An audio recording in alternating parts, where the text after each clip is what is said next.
Good day, lords and ladies, and welcome back to Pillars of Eternity with me, Cornish-Knight, as we see what is happening in the world. This could be another year. I thought it was a bard or something, but it's not. Okay. Stuff over there. Yeah, I'm just not bothering to read the soul shards anymore. It's not that they're not interesting, but what are you doing in the kitchen? Dengal get you sorted out with food and drink. Yeah, they're nice fluff, but they don't really do much for the story. Yeah. Let's talk to him. The man wears Erdurian-style robes, simple but elegant. His fine leather suits look like they've been made for peddling around indoors, yet they're caked in mud. He yanks at a lock of his hair twined around his silk-gloved fingers, his fine features are etched with anxiety. My child is out there. Do they not understand? My lord, we're doing everything we can. Unfortunately, these villagers... Beasts take them all. I don't care how you do it, but find her. Your child is missing, I take it.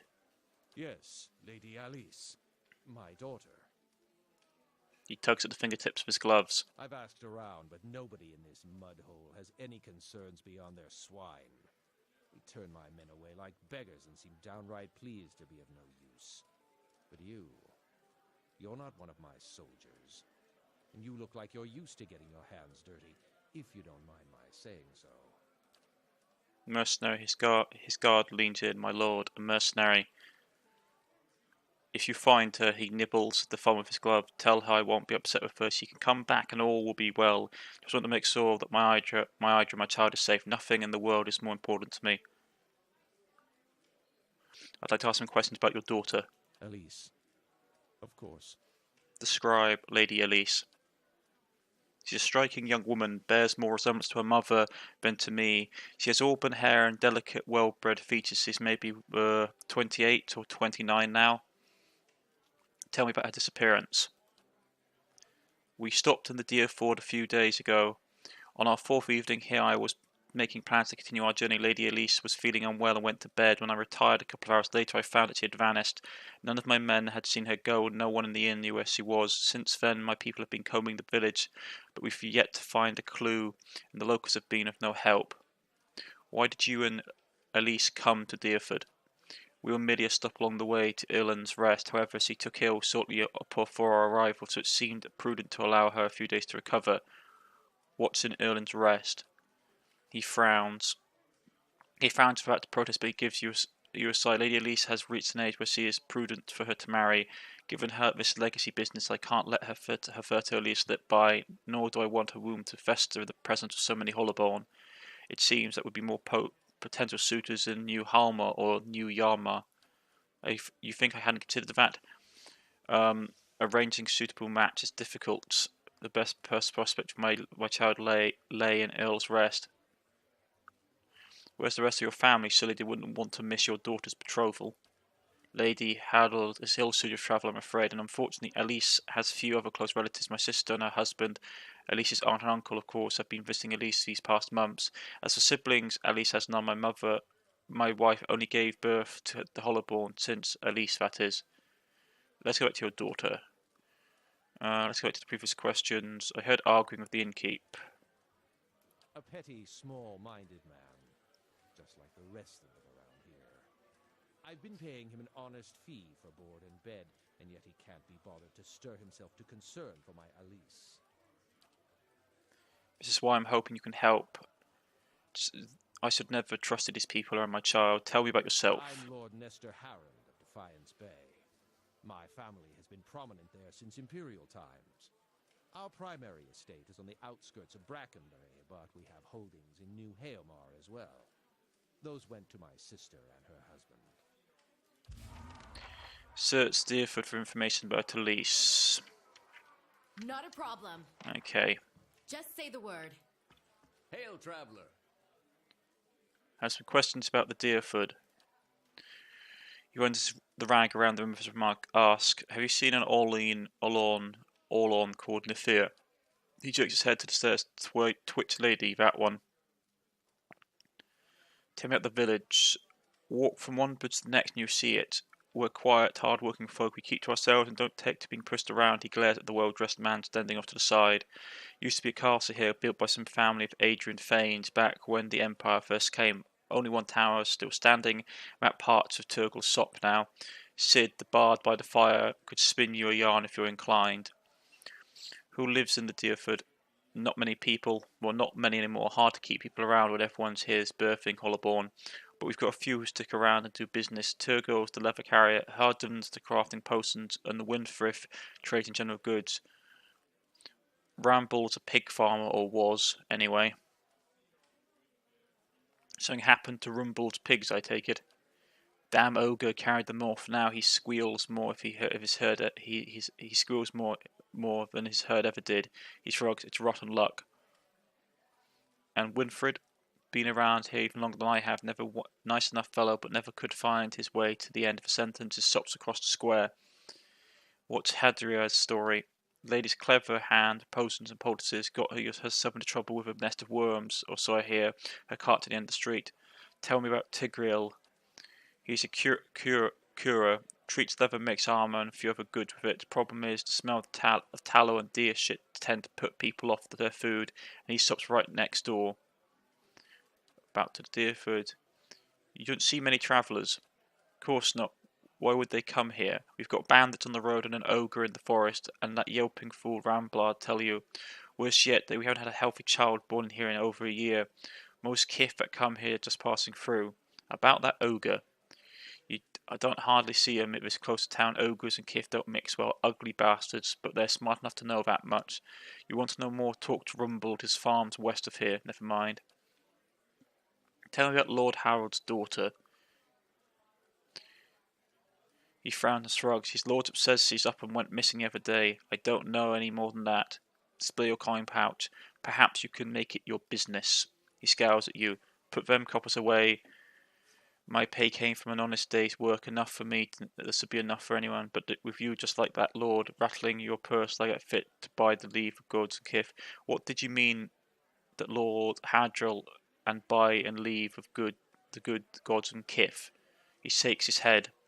Look, I don't want no trouble from you, or him, or anybody else. I'm just wanting for him to tire of my ale and leave so things can go back to normal. So much for your talk of decency. If you know something about but say nothing, you're just as guilty.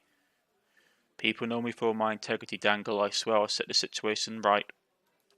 He leans on back in his bar and sighs. That girl, Alice, she was looking to disappear. You shouldn't have sort of seen her watching the door like a sheep at slaughter. All the same, she didn't hardly speak to no one. Only folk I seen her talk to was to Gil. He nods at the east window. His shop was by the broken tower. A bit of a hothead, that one. My advice is to let the matter drop. Like I said, no profit digging around other people's business. I understand, Diggle. Farewell. Okay, so she's run off. Can do. This person can tell me about the tower, can he? Good day to you. A redhead stands by the fire, turning her lute and plucking its strings. She hums snatches of melody as she goes. First time in the Dracongen. Normally I have a song ready, but I haven't quite worked out the tune yet. I'm writing some chants about founding of the sin. So you're interested in the story. I haven't finished the chants, but I could tell you about it all the same. So let's have it. It was built in the time of Hadra's rebellion. An Adrian lady Fane once had a keep here. One of the towers still stands, but the rest is said to be buried under the village. Anyway, she stuck to the side of the Empire, and the contingent of Duke Hadrat's Knights of the Crucible helped the farmers and the colonists in the area turn her keep into rubble. This inn was the first building that sprung up from the ruins, built with some of the same bricks the colonists had pulled from the Lady's Fane's castle, they say. Supposedly, the quarterstaff of a chief wizard even got lost in the construction, mortared into a wall or nailed under the floorboard. Anyway, the inn was supposed to be a haven and meeting place while the locals built their new town. Go on. I take it that something went wrong. The Woodians are an ornery lot, and more of these new neighbours met, the more they argued. They realised they didn't agree on much besides ousting the old lord. The biggest divide was over the Glenfaffins and the nearby ruins. Hadra's Knights and their supporters wanted to keep the peace, but a group of misfits with more anarchic leanings had formed into town, wanting to go after the tribes the same way they'd gone after their lords. Soon the villagers were fighting each other as much as they were the Adrians. In the end, memories of the Broken Stone War and the War of the Black Trees were fresh enough that the Duke's soldiers won the day. Most of the other villagers came around eventually, but some of the core troublemakers left to join the front lines of the War of Defiance, and others, I heard, found their way into the Gilded Compass, the most forward-looking of the Glenfathom tribes. Don't know if I believe that part myself, but it makes a good story. She points to the east wall. There's a portrait of one of the chief rabble-grousers and his rivaling peacekeeping faction. Someone idea of a joke. I don't think they were particularly amused. I wanted to hear about the Broken Stone War. That was the first major conflict between the original Adrian settlers and the Glenfathoms. Happened 3 years into colonisation, when some farmers knocked over Admir Manhir that was part of an Ithwafan ruin. The war didn't last long, but it spread quickly and claimed thousands. The early weeks, most of the colonists didn't even realise there was a war going on until the Glenfathom raiders hit their villages. There had been small, spontaneous skirmishes between the colonists and the locals before then, but this was organised. It was the start of decades of violence between the colonists and Glenfathoms. As you can see, Dreary Wood's full of history, even if a little village like this. War of Black Trees. It started back in the colonial days, almost 30 years after the Broken Stone War. Even though isolated conflict still broke out between the settlers and Glenfathoms, both sides officially agreed to peace. Edrin Hadrat, Admir's father, was Gif, at the time part of the peace negotiations. He'd signed treaties prohibiting Adrian colonists from looting Ithwafan ruins. However, he'd been unable to outlaw the use of captured Glenfathoms as slaves. What a griff. A griff is a governor of the colony and subservient to the Adrian Emperor. The early leaders of the Adrian colony in the Deerwood, including Edrang and Admin Harrat, were Gif. At the start of the War of Defiance, Admin Harrat declared himself Duke of an independent Deerwood rather than Gif of the Emperor's colony. It was the same term used for leaders of the newly independent Valan republics. Anyway, we hadn't had a Gif since. I see. Indeed. Taking of Glenfathan slaves had continued to be a source of conflict. It had come to a head when Imperial agents, aided by certain earls of the Deerwood, began looting the ruins again. See, the Empire had never actually agreed to Hadrat's treaties on the matter, and the recent succession from the Valan Republic likely left him eager to weaken Hadrat's position. The looting sparked a brutal slave uprising and guerrilla campaign amongst the Glenfathan. Arang Hadrat was too old to lead forces to battle, so he sent his son, Admuth. Admuth made a constant but effective decision that ended the war faster than anyone could have imagined. He burned the forest near Isken Inn River to keep the Glenfathan warbands from retreating. Thousands of Glenfathans died, and Imith repeated his scorched earth tactics in the following months. He wore down the remainder of the forces to this day. Over 150 years later, there's still sections of the Deerwood where trees are nothing but bare, charred trunks. Okay. Just say the word. Right, let's go upstairs. What's this? The skilled head looks old as the inn. Its leathery skin is cracked and bleached from years of exposure. I bet the Lord's daughter's just run being kept prisoner in the inn, or in the...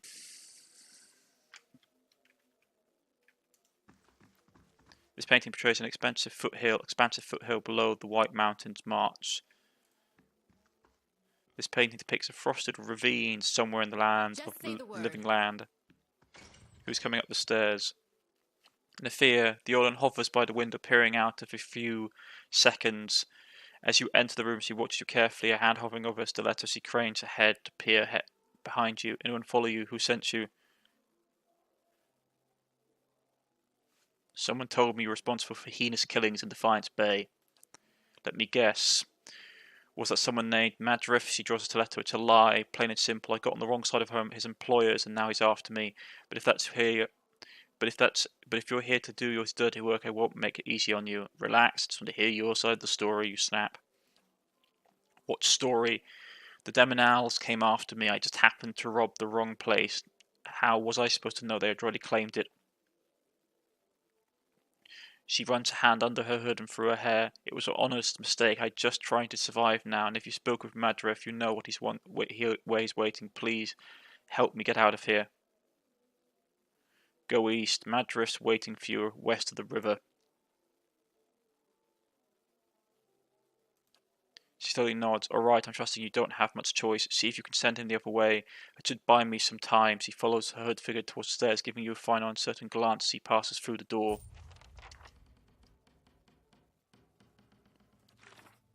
Cat and the mouse.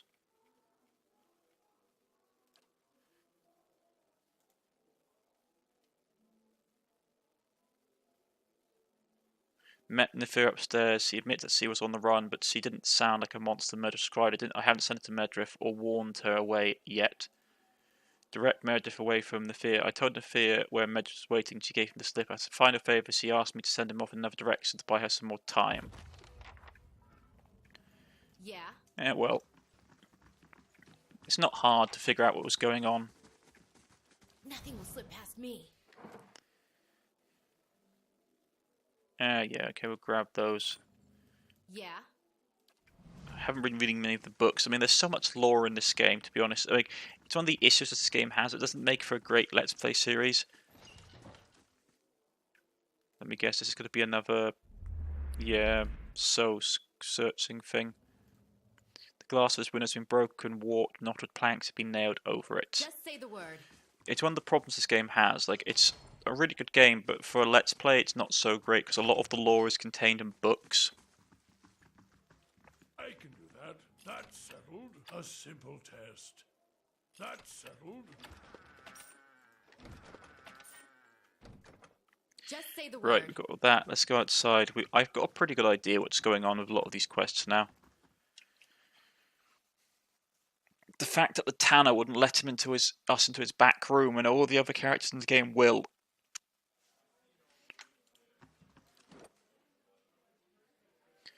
Benevolent and diplomatic is still low.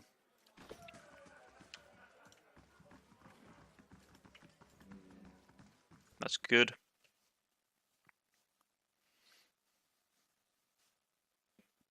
It's easier, and they lied to us anyway, so, as they say, if you understand that reference.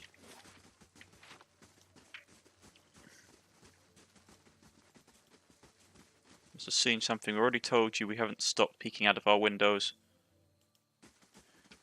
Right, so yes, he's... Okay, that's stealing then, is it? Okay. Ugh. She's probably hiding in the inn, so... Well, not in the inn, in the tannery. Let's just go and deal with Meredith. Yeah. Hail, traveler.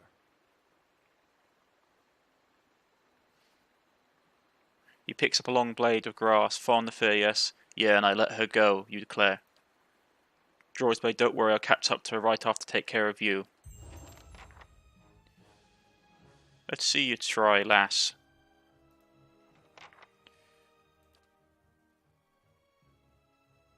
Right, oh, that's completed, is it? Legend holds that Saint If created a miraculous knot that faithless could not undo. During a daring burglary recently carried out by the myriad precious relics in the Smith Hall of Yummagal, each one treasure once stood, string were tied, each leading back to an intricate knot. Okay, this is the knot lesson. In Yummagal, Devil Korak met with the priest of Adian to discuss the mystery of who had stolen the Smith's Hall's artifacts and for what purpose. During the investigation, a quirky priest of Well lent the group his bizarre form of help, answering the thief's riddles posed as different riddles. After tracking down each stolen artifact through a series of additional clues, Devil Korak and the priest of Adrian realised that the priest of Wall was the thief. Very pleased with himself, he had no objection to being captured and sent to the Earl of Yurm for punishment. When the Devil Korak left the priest of Adrian, they were still trying to determine the point of the theft. Okay. So you deal with him, you shank him. Let's see what we can use. Blind them. Hit them with that. Hit them with that.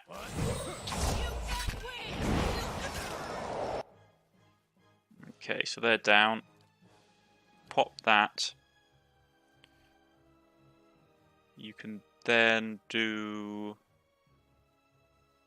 Not enough focus, okay.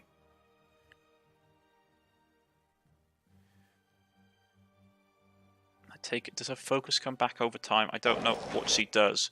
So keep hitting him. You can keep going after him.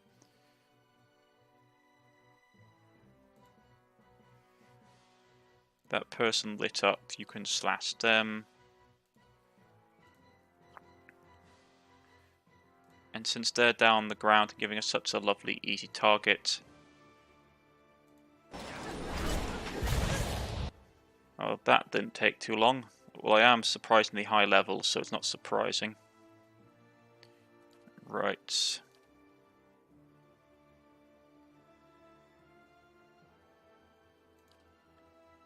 Put that into effect.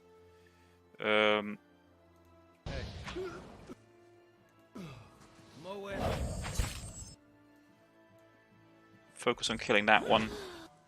And focus on killing this one. Right, there we go.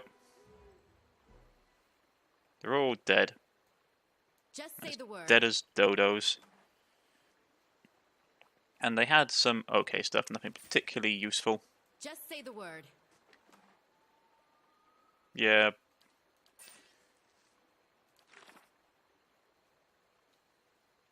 Cat and the mouse. I told the fear when we're waiting so he could slip away. Murdress wasn't too happy about it. Yep. Well, I don't like being lied to be honest. I probably annoyed, yeah, House de Manel faintly bad. Well, hard cheese, as they say. You send me to kill people for your, like, you send me to like bring people in. It's like, oh yeah, by the way, we completely lied. Like she wasn't up to anything. She just annoyed us.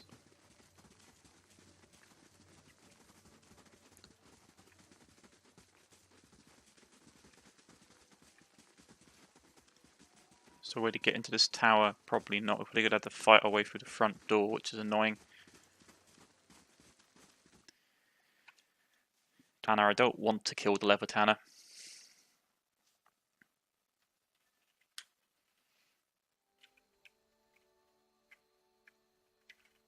Right, so let's talk to him then. Yeah. What can you tell me about Adlis Horrond? He shrugs. Only that her father's men have been banging down doors and stirring up trouble looking for her. I never met her myself. That's strange. Dengle told me you two were acquainted. He watches you and he smiles slowly. He doesn't miss much. What exactly did he tell you? He said she looks like you. He said she was looking for an escape. Her father's dragging her out of here to get hit to some backwards noble. She wanted an escape, all right. I was happy to give it to her. We snuck across the rivers a few nights ago for some private time. Come to find out, we weren't exactly alone. The ogre, taller than Winfried's tails, sprung out of the forest, and we were so lost in the heat of the moment we didn't notice until it was upon us. See, it grabbed Aegis and disappeared into the wood before I could even pull my breeches up. So you abandoned her, coward. Am I supposed to stand? And you suppose I should have run after the ogre with nothing on but my waning sceptre to attack it? A lot of good that would have done for us both. He measures you with a gaze. She could have still be alive. I'm not in shape to go after her, but Harold looks like he had a few couples to spare of someone to find her. He scratches his cheek with fingers stained red and yellow. Others around here have seen the ogre east of town. Took most of Ranford's pigs just the other day. If someone was to find it, there'd be a lot of grateful people in the Deerford.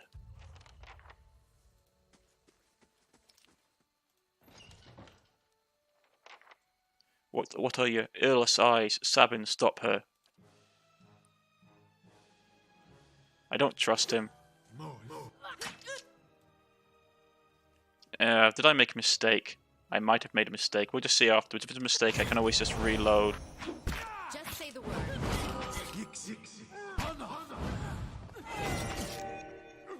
Personally, I don't trust him.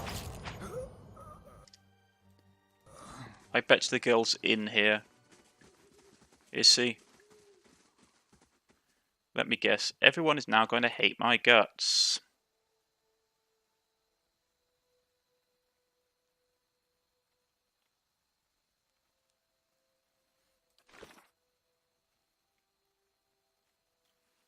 Or are they?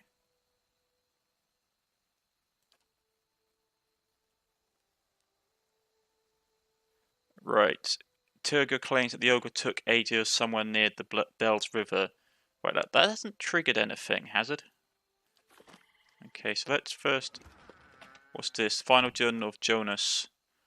My son, tomorrow I become the Irgith. Tomorrow I come skilled embodiment of Aurora. Tomorrow my master chokes on his own whip. For months we've met by secret conclave to plot our landlord's demise, all the while working the fields as our heart was content. Skirns teaches us to plot with the mind to keep us faces impassive, scrutable, fair fights of those with armies. The quiet slave is our whetstone, our focus. In his worship, our cause finds focus, clarity, possibility. By the time you need this, I will be dead. I pray Skian does not abandon me for speaking of my plot. But our son deserves to know his father's dead, for I volunteer to be the effigy. Skirn will inhabit my body. My son, I am sorry for the lies I have told you for the past few seasons, but Skirn demands secrecy. Even your mother knows nothing of my fervent service to the quiet slave. Curse my name if you must, but never weep for me, for I die for the betterment of our community. Okay. This thick hide stretched thin upon the rack looked like came from a stigirl, curling and waterproof against agent said over. Okay. Yeah. I just want to see what the hell is going on. I have the feeling that the Tanner was basically responsible for it and was like after the ogre, was this basically a distraction? Bloody legacy.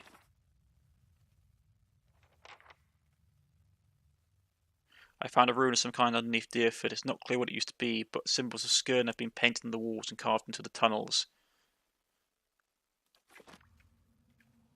Just say the word. Yeah, I have a feeling we did the right thing. I got the feeling that going after the ogre was him just being distracted because he was talking about extra coinage.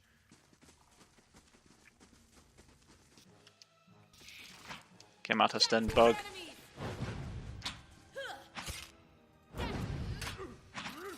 There's more of them. Kill them all.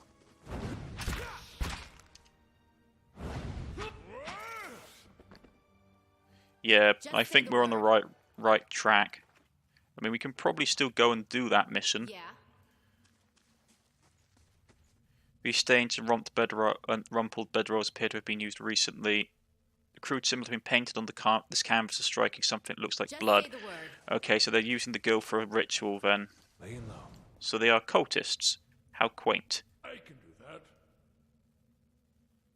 That's settled. Okay, that's a campfire. Just say the word.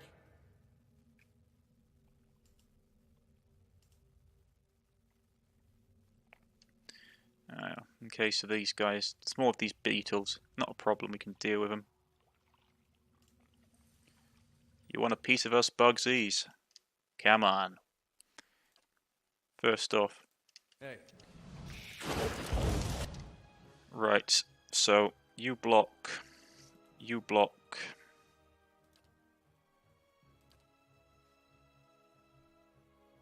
You put that there. You put that there. Get some oil on the floor as well. Okay. So they're down. You go and attack the bug. You go and attack that. Actually, you first attack that. You pop that. With that up, you put that ability. She can go.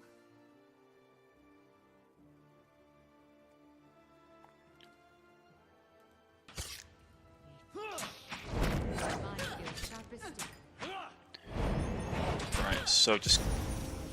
There we go. And we'll wipe those out. Right. More dead bugs. Just say the word. Right, this is a good place to stop. So, my theory is that the girl has been taken as a sacrifice to the cult, probably because she's a noble and they want to get back at her for some reason, God knows what. But we shall investigate this. I've been Cornish-Knight. If you have liked, please press the like button. If you wish to subscribe, please press the subscription button. You can follow me on Twitter. You can follow me on Steam. Or leave a comment in the comment section. I'll get back in contact with you. And I shall see you all next time. Goodbye.